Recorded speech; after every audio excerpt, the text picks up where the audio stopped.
Olá, graça e paz, que Deus te abençoe e te fortaleça grandemente neste domingo. Eu quero iniciar o nosso momento de culto, de adoração, orando com você. Então abaixe sua cabeça, vamos buscar ao Senhor em oração. Pai, eu quero te agradecer esse domingo maravilhoso e te agradecer porque o Senhor tem nos nutrido as nossas vidas.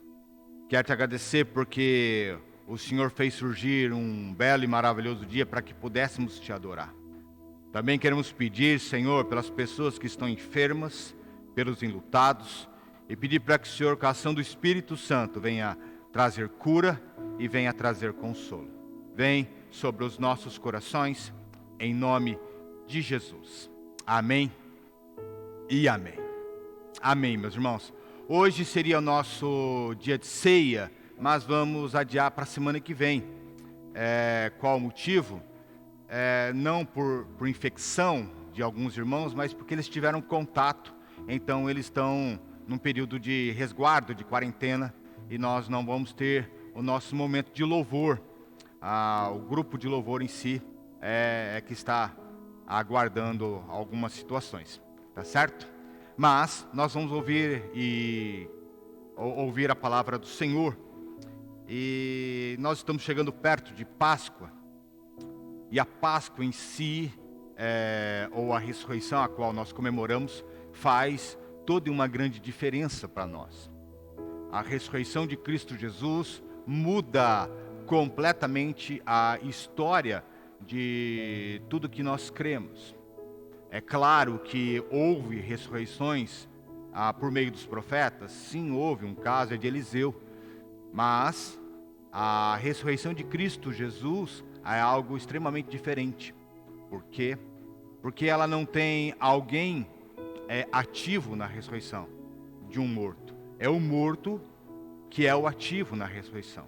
Ou seja, Cristo é quem se torna ressurreto pelo poder que há em Deus. Não há ninguém que faz uma petição ou uma oração ou alguma imposição de mãos. Não como Jesus. Jesus, em toda a história do seu ministério, temos alguns relatos bíblicos sobre questões de ressurreição. Lázaro, o filho da mulher viúva, enfim. Tá? A grande questão aqui é que Jesus vai ser ressurreto dentre os mortos por Ele mesmo.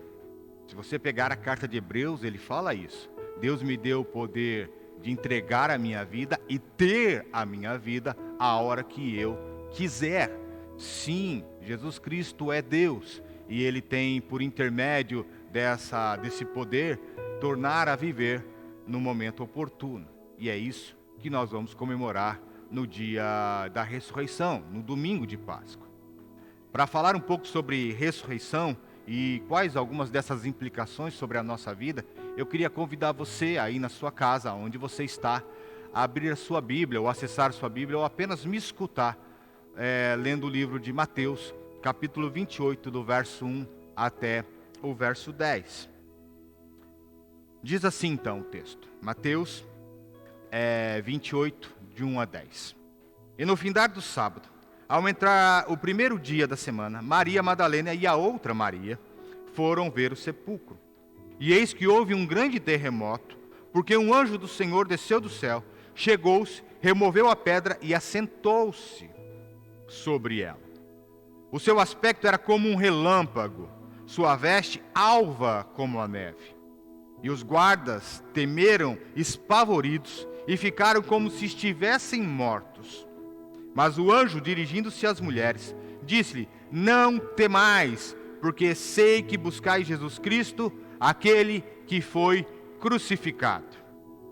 Ele não está aqui, ele ressuscitou, como tinha dito. Vinde e venha ver aonde o seu corpo jazia.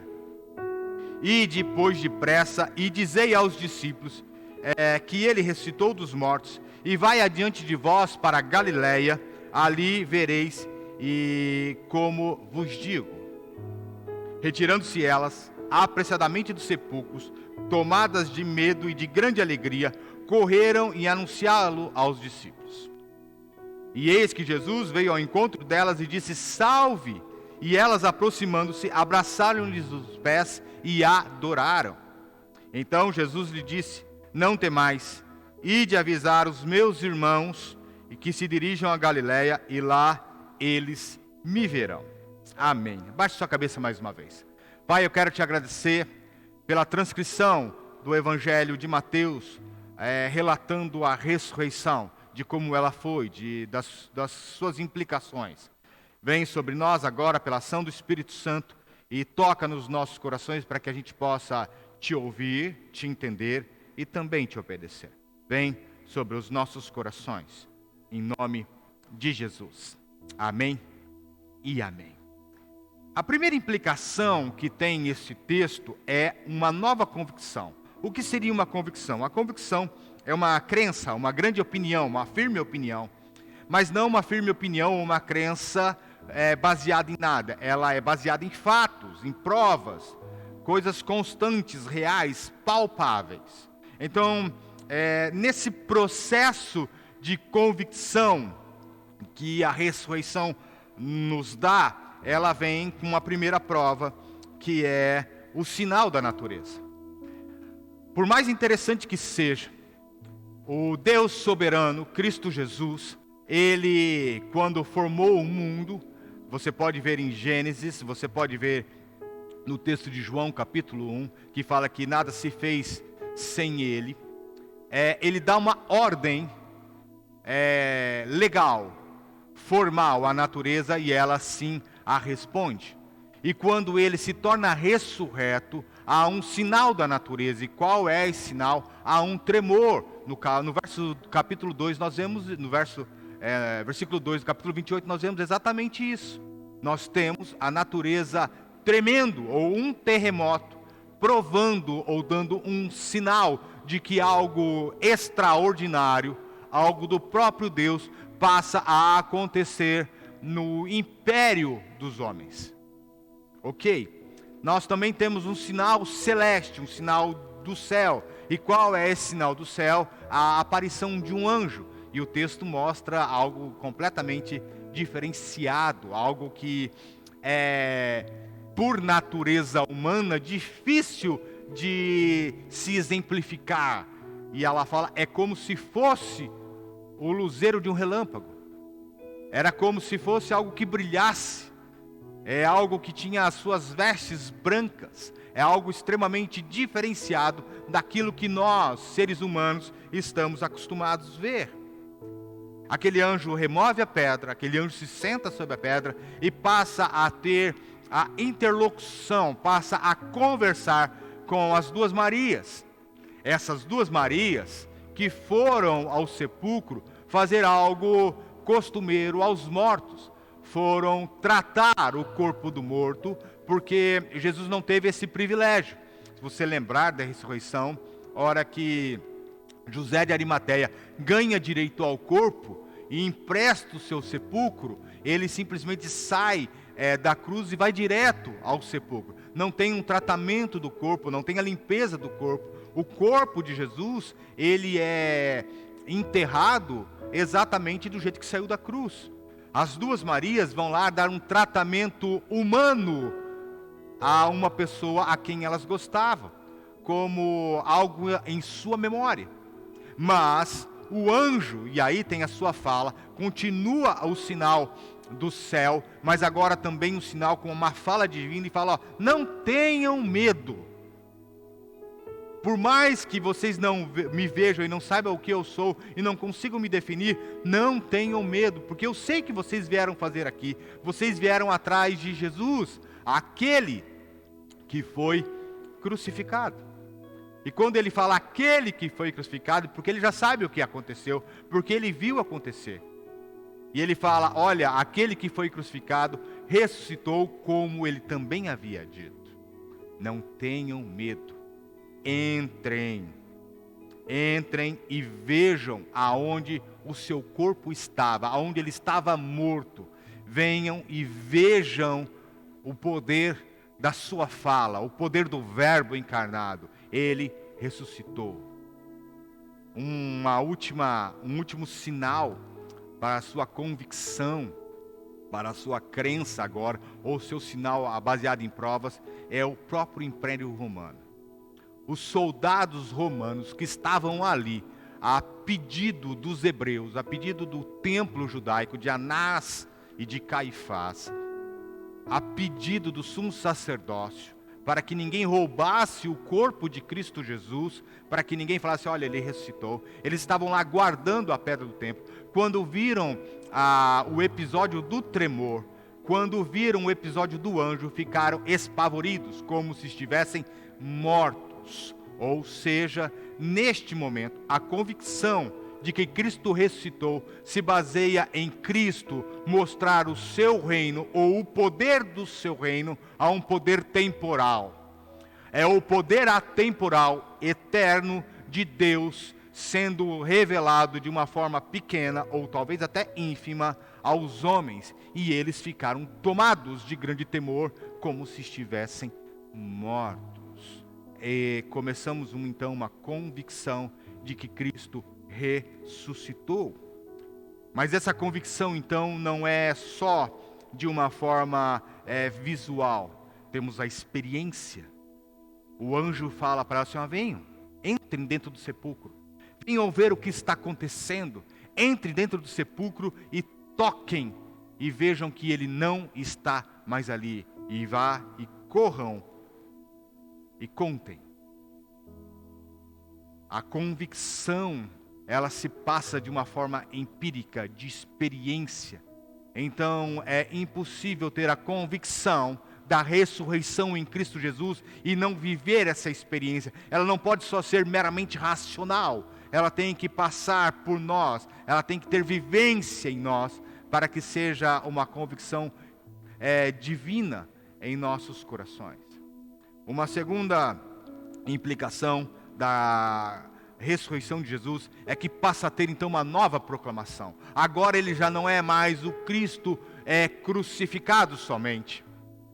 Há uma nova proclamação a ser feita.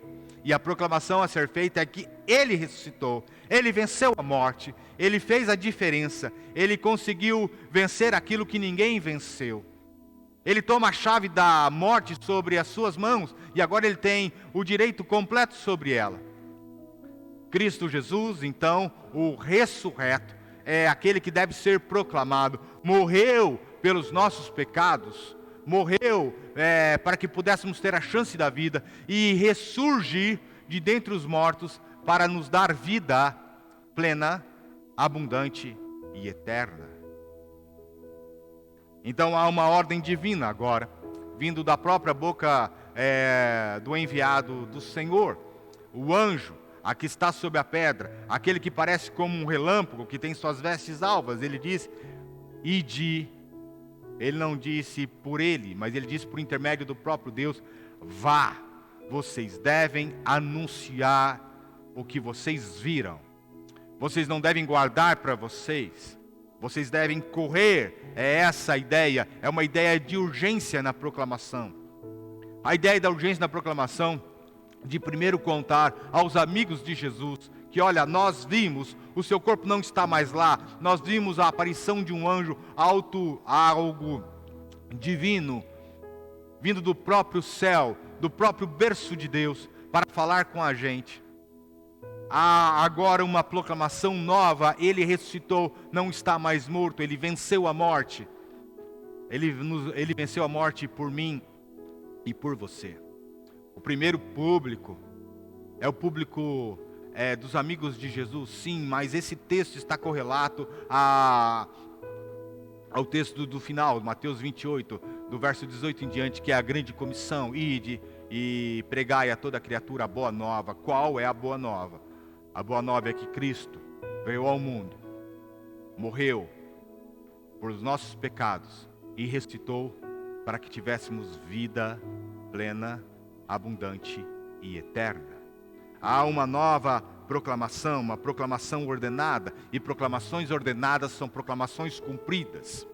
Então eu e você temos uma ordem clara, real, a ir e pregar a boa nova a toda a criatura. Ir e pregar a boa nova a todos que conhecemos. ir pregar a boa nova para que as pessoas também passem a ter a oportunidade de ter vida plena, abundante e eterna ao crerem em Cristo Jesus.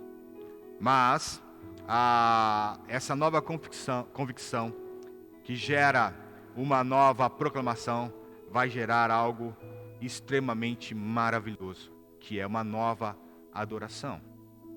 Que nova adoração é essa?